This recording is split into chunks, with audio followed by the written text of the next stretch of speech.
I can't believe it. Do you have to keep harping on that? My blood sugars are fine.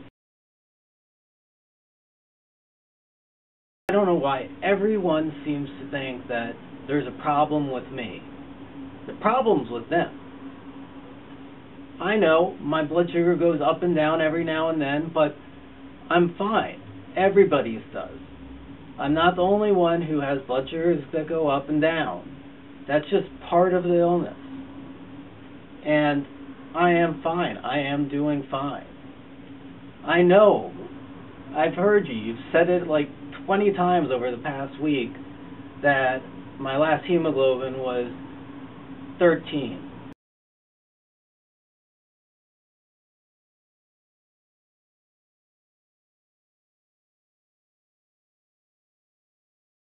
Bringing that down. I got things in control. Trust me. I've got it in control.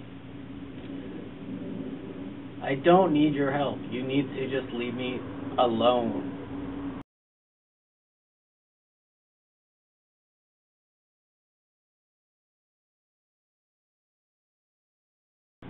My name's Elliot LeBeau, and I am a licensed clinical social worker. I do psychotherapy work with diabetics, and I hope you enjoyed my little role play on denial. This happens to be my first video blog, and I hope you enjoy it. The topic that I'm going to talk about today is denial. Denial is a very tough issue. Almost everybody has some level of denial. The question is, to what extreme does a person have it? Is the denial having a minimal impact on your diabetes, or is it causing you to suffer? One of the reasons that I want to talk about this topic is because so many of my clients come into me, and that's one of the main problems. They're in denial that diabetes impacts their life.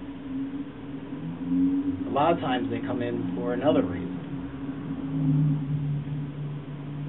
Denial is a basic defense mechanism. We use it as children to avoid emotional issues. And having diabetes is emotional. There's a lot of emotions that come with diabetes. As a child may push someone in class, and then all of a sudden the teacher goes to punish them, and all they have to say is, I don't know what you're talking about. I didn't push Johnny. Why would I push Johnny? Now, that may be true, that he did push Johnny, and that child may not be in denial. That child may just be fibbing, lying to get out of a tough situation. But in many cases, since denial is one of the first defense mechanisms we use, it's a basic defense mechanism, chances are he may not even remember pushing him. Some people have a lot, like the person I role play, and some people have just a little bit.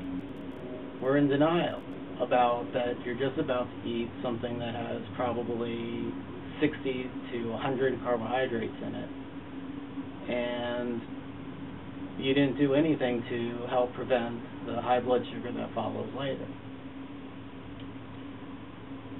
Not taking your medication or not taking insulin before eating is a sign that someone has the defense mechanism. If a person's blood sugar is out of control, like the person in my role play, and they don't even recognize that, how are we to actually know whether or not we're in denial about anything? Well, one thing you can ask yourself is, do I have a support network? Or am I taking on diabetes all by myself? If you're taking it on all by yourself, you probably have some sort of denial.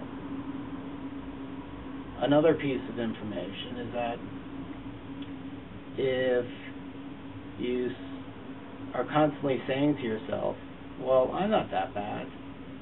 I know this other diabetic, he's much worse. Much, much worse.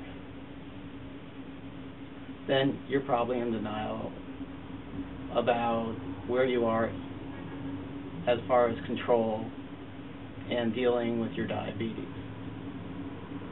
The one thing I can tell you is everybody has denial, and it comes in different ways.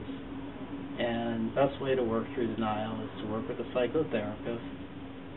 And diabetics can also see if they see a diabetic educator who happens to be very talented on working with the emotional side, they can help them with those issues as well. I want to thank you for listening to my first video blog. I hope you liked it. Once again, thank you.